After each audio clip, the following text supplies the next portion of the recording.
Hello everyone, binary head में आपका स्वागत है। आज हम एक बहुत इंटरेस्टिंग प्रोजेक्ट बनाने वाले हैं जिसमें हम कोविड वैक्सीन स्लॉट ट्रैकर बनाएंगे यूजिंग पाइथन। तो अभी आपको कोविन की वेबसाइट लोड होने तक वेट करने की कोई भी ज़रूरत नहीं। आपको सिर्फ आपका पाइथन का कोड रन करना होगा और आपके सामने सभी डिटेल्स आ जाएंगे।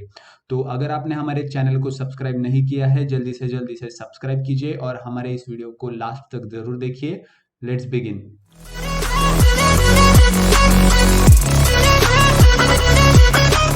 सो एक्चुअल प्रोजेक्ट स्टार्ट करने से पहले ये देखते हैं कि एपीआई होता क्या है। तो इसके लिए हम एक एग्जांपल कंसिडर करेंगे। आपने पेटीएम तो यूज किया ही होगा मोबाइल रिचार्ज करने के लिए। तो पेटीएम का एक सर्वर है उसके डेटा सेंटर में, और तीन मोबाइल ऑपरेटर्स है। एक है एयरटेल, दूसरा है जियो और तीसरा है वोडाफोन आइडिया। तो इनके भी जो सर्वर्स है ये इनके इनके डेटा सेंटर्स में मौजूद है। तो पहले हम एयरटेल को कंसिडर करेंगे। तो एयरटेल का जो भी सर्वर है उसमें एयरटेल के जो भी उनके रिचार्ज प्लान्स है उसकी इंफॉर्मेशन स्टोर्ड रहेगी।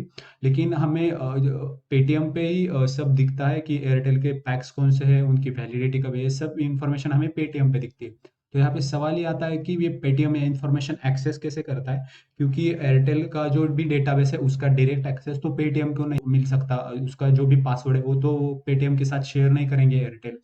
तो यहाँ पे एपीआई काम आता है। एपीआई का मतलब है एप्लीकेशन प्रोग्राम इंटरफेस।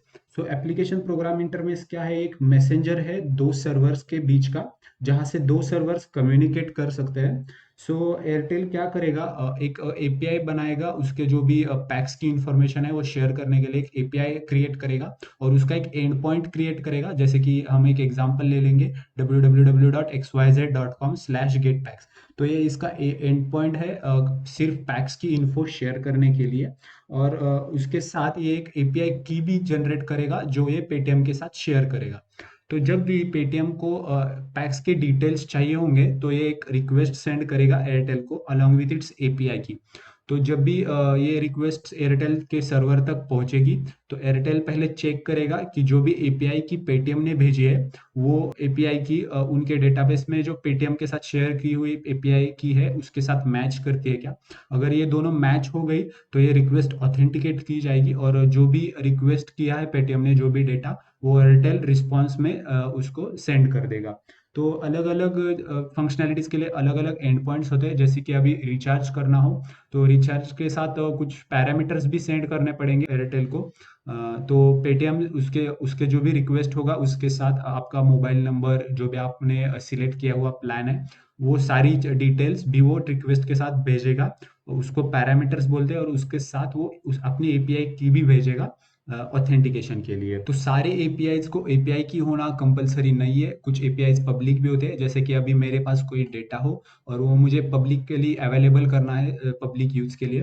तो अगर मेरे पास एक स्ट्रॉन्ग सर्वर है तो मैं वो डेटा सभी के लिए मेरे एपीआई के थ्रू अवेलेबल कर सकता हूँ और वहाँ पे कोई एपीआई की नहीं रहेगी क्योंकि ये पब्लिक एक्सेस रहेगा तो कोई भी इसे एक्सेस कर सके। तो हमारे प्रोजेक्ट के लिए हम कोविन का जो ऑफिशियल पब्लिक एपीआई है वो यूज करेंगे। इसका जो भी डॉक्यूमेंटेशन है ये मैंने यहाँ पे ओपन करके रखा है। अब मैंने इसकी लिंक डिस्क्रिप्शन में दे रखी है। तो आप यहाँ पे देख सकते हैं बहुत सारे एपीआईज है। अपॉइंटमेंट अवेलेबिलिटी एपीआई हम यूज करेंगे। इसमें भी बहुत सारे फंक्शनलिटीज के लिए डिफरेंट डिफरेंट एंड पॉइंट्स है। सो ये आपको ये जो दिख रहे हैं ये एंड पॉइंट्स है। और यहाँ पे जो ये आपको सर्वर का यूआरएल दिख रहा है तो ये सर्वर का यूआरएल और उसके आगे एंड पॉइंट्स ये पूरा मिला के एक यूआरएल होती है। और इसी यूआरएल पे हम रिक्वेस्ट भेजेंगे कोविन के सर्वर को और उसी हिसाब से हमें कोविन का सर्वर रिस्पॉन्स में डेटा भेजेगा। तो यहाँ पे आप देख सकते हैं get vaccination sessions by pin, get vaccination sessions by district, ऐसे बहुत सारी फंक्शनैलिटीज है। इसमें से हम particularly find by pin use करेंगे। तो हम इस पे क्लिक करते हैं तो ये हमारा एंड पॉइंट होगा।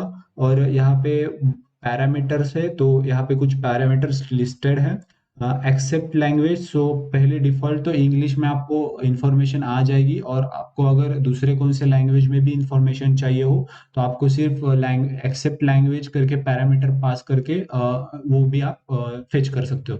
उसके बाद दो रिक्वायर्ड पैरामीटर्स है। सबसे पहला है पिन कोड जो कि एक स्ट्रिंग फॉर्मेट में होना चाहिए और दूसरा है डेट जो भी एक स्ट्रिंग फॉर्मेट में होना चाहिए। ये दोनों पैरामीटर आपको भेजने ही होंगे तभी आपको रिस्पॉन्स में कुछ डेटा मिलेगा। नीचे हम देखेंगे कि रिस्पॉन्स कैसा मिलेगा हमें। तो हमारा अगर हमारे रिस्पॉन्स का स्टेटस कोड 200 मिला तो हमारा सक्सेसफुल हुआ ऑपरेशन। और आपको डेटा इस फॉर्मेट में मिलेगा। तो सेशंस मिलेंगे, आपको सेशंस एक एरे मिलेगा और उसके अंदर ऑब्जेक्ट्स मिलेंगे, और उन ऑब्जेक्ट्स में आपको सेंटर का आईडी, नेम, एड्रेस, डिस्ट्रिक्ट कौन सा है, पिन कोड क्या है, लैटिट्यूड, लॉन्जिट्यूड, या फी टाइप पेड है या फी आपको पे करनी पड़ेगी, अवेलेबल कितने हैं वैक्सीन, मिनिमम एज लिमिट, कौन सी वैक्सीन, ये सारे डिटेल्स यहाँ पे आपको मिल जाएंगे। तो यहाँ पे आप देख सकते हैं कुछ लिमिट सेट किया है इनके सर्वर पे लोड ना है इसलिए। तो यहाँ पे रेट लिमिट है 100 एपीआई कॉल्स पर 5 मिनट्स। तो आप पर 5 मिनट सिर्फ 100 ही रिक्वेस्ट सेंड कर सकते हो। अगर आपने ये लिमिट एक्सीड कर दिया तो आपको 5 मिनट्स तक रुकना पड़ेगा, और उसके बाद ही आप फिर से डेटा फेच कर पाओगे। तो अभी चलते हैं हमारे कोडिंग पार्ट की तरफ। तो यहाँ पे पाइचम में मैंने एक प्रोजेक्ट क्रिएट कर दिया है। मैं पाइचम यूज करने वाला हूँ। आपको अगर दूसरी कौन सी आईडी यूज करनी हो तो आप वो यूज कर सकते हो। तो सबसे पहले मैं एक यहाँ पे पाइथन की फाइल क्रिएट करता हूँ। इसका मैं नाम दूंगा main.py।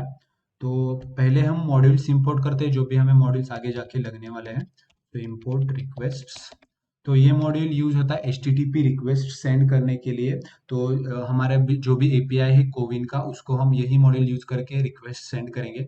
आप यहाँ पे देख सकते हैं कि एक नीचे रेड कलर की अंडरलाइन आई है रिक्वेस्ट के नीचे।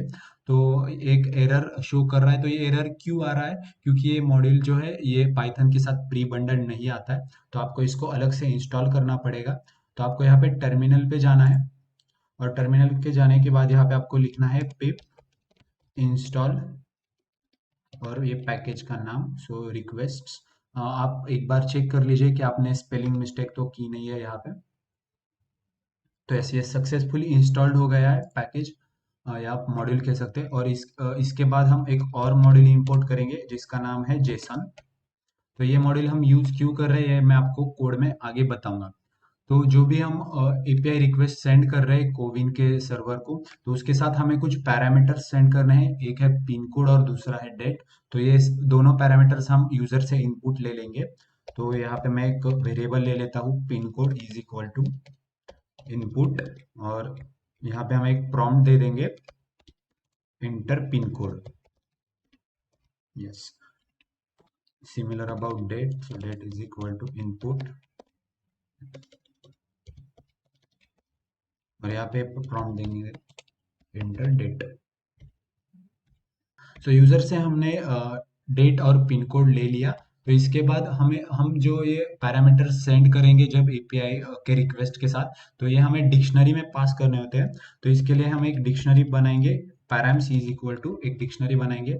और इसकी जो भी की रहेगी, ये जो हमारे डॉक्यूमेंटेशन में यहाँ पे जो भी नेम है पैरामीटर का, वही हमें की करके यहाँ पे सेट करना है।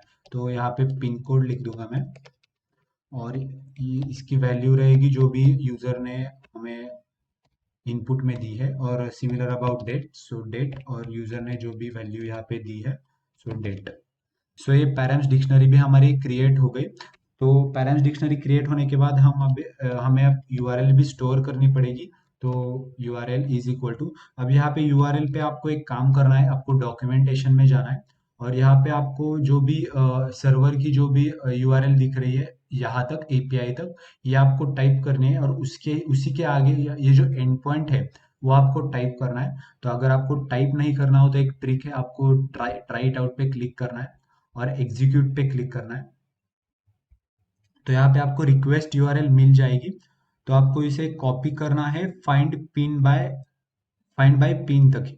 तो आपको इतना ही इसे कॉपी करना है, और आपके जो भी स्ट्रिंग है पाइथन में यहाँ पे आपको पेस्ट कर देना। तो ये हमारा यूआरएल सेट हो गया। तो इसके बाद हम अब एपीआई रिक्वेस्ट सेंड करेंगे कोविन के सर्वर को। तो इसके लिए हम एक वेरिएबल लेंगे रिस्पॉन्स। तो इस वेरिएबल में जो भी रिस्पॉन्स आएगा कोविन के सर्वर से वो स्टोर होगा। तो यहाँ पे हम लिखेंगे रिक्वेस्ट जो हमने मॉड्यूल इंपोर्ट किया था डॉट गेट। तो इसमें अब हमको 3 पैरामीटर्स पास करने होते हैं। एक है यूआरएल जो भी हमने यूआरएल ऊपर सेट की है। उसके बाद पैरामीटर्स जो भी हमें पैरामीटर्स सेंड करने हैं एपीआई कॉल के साथ। और थर्ड रहते हैं कि कुछ कीवर्ड आर्ग्यूमेंट एडिशनल, आपको अगर कुछ कीवर्ड आर्ग्यूमेंट्स उसको देने हैं तो आप वो दे सकते हैं। तो यहाँ पे हम पहले यूआरएल सेट करेंगे, URL is equal to URL then उसके बाद पैराम्स जो भी हमने डिक्शनरी ऊपर सेट की है, तो वो पैराम्स हम यहाँ पे सेंड कर देंगे। तो इसके बाद हम ये जो भी रिस्पांस हमें मिला है सर्वर से, वो हम यहाँ पे अभी प्रिंट कर देंगे। यस। सो अब इस कोड को हम एग्जीक्यूट करते हैं। तो एंटर पिन कोड, तो मैं यहाँ पे इन पिन कोड डालता हूँ। यस, और डेट हम 18 मई को की डालते हैं, तो देखते हैं 18 मई को वैक्सीन अवेलेबल है क्या। यस, सो यहाँ पे आप देख सकते हैं एक ऑब्जेक्ट आ रहा है हमें रिस्पांस में, रिस्पांस क्लास का, और यहाँ पे आपको 403 दिखाई दे रहा है। तो एक 403 क्या है, ये स्टेटस कोड है। यहाँ पे 200 होना चाहिए अगर आपकी जो भी रिक्वेस्ट है वो सक्सेसफुल हुई हो, लेकिन यहाँ पे 403 आ रहा है। 403 का मतलब है एक्सेस डिनाइड या एक्सेस फॉरबिडन। तो ये ऐसा क्यों हो रहा है, क्योंकि जो भी सर्वर है कोविन का, वो रिकॉग्नाइज नहीं कर पा रहा है कि हम कौन से प्रोग्राम से डेटा फेच करना चाहते हैं। तो ये एरर आपको हटाने के लिए यहाँ पे हेडर्स सेट करने पड़ेंगे। सो हेडर्स हेडर्स क्या रहता है, तो हेडर्स एक आप कह सकते हो मेटा डेटा है आपके रिक्वेस्ट का, तो जिसमें आप सभी इंफॉर्मेशन स्टोर होगी कि कौन से एप्लीकेशन से रिक्वेस्ट आ रही है वगैरह वगैरह। तो यहाँ पे आपको एक की सेट करनी है, यूजर एजेंट, और इसकी जो भी वैल्यू है, तो ये वैल्यू सेट करने के लिए आपको गूगल पे जाना है। तो मैंने यहाँ पे ऑलरेडी सर्च करके रखा है, आपको भी यही सर्च करना है, यूजर डैश एजेंट हेडर, और यहाँ पे आपको पहली लिंक मिल जाएगी एमडेन की तरफ से, इस पे आपको जाना है। तो यहाँ पे आपको नीचे जाना है क्रोम यूएस स्ट्रिंग में, और ये यहाँ पे जो भी आपको स्ट्रिंग मिल रही है ये आपको कॉपी करनी है, और यहाँ पे आपको ये स्ट्रिंग क्रिएट करनी है और इसमें ये पेस्ट कर देनी है। तो बेसिकली ये क्या करता है, तो ये हमारे सर्वर को बताएगा कि जो भी हमारा प्रोग्राम है ये गूगल क्रोम से या मोजिला फायरफॉक्स से कंपैटिबल है। तो अगर ये कंपैटिबल है तो ही कोविन का सर्वर हमें उसके डेटा को एक्सेस देता है। तो यहाँ पे हमें हम जब भी अभी रिक्वेस्ट सेंड कर रहे हैं, तो यहाँ पे हमें एक्स्ट्रा एक कीवर्ड आर्ग्यूमेंट सेंड करना पड़ेगा। सो हेडर्स इज इक्वल टू, हमने जो भी ऊपर डिक्शनरी क्रिएट कर दी है उसका हमें यहाँ पे नाम डालना पड़ेगा। सो हेडर्स। अब हम इसको रन करते हैं। सो यहाँ पे मैं पिन कोड डालूंगा और 18 मई की डेट डालेंगे। तो यस, अब आप यहाँ पे देख सकते हैं कि 200 स्टेटस कोड प्रिंट हुआ है, मतलब हमारा जो भी रिक्वेस्ट है वो सक्सेसफुल था और डेटा मिल गया। लेकिन ये डेटा एक रिस्पॉन्स ऑब्जेक्ट में, रिस्पॉन्स क्लास के ऑब्जेक्ट में प्रिंट हो रहा है, तो ये रीडेबल नहीं है। इसको रीडेबल करने के लिए इसको हमें जेसन में कन्वर्ट करना पड़ेगा। सो जेसन डेटा टाइप में इसे कन्वर्ट करना पड़ेगा। तो यहाँ पे आपको सिंपली लिखना है रिस्पॉन्स डॉट जेसन। यस। सो ये अभी आप इसको रन करोगे, फिर से हमें यहाँ पे पिन कोड डालना पड़ेगा।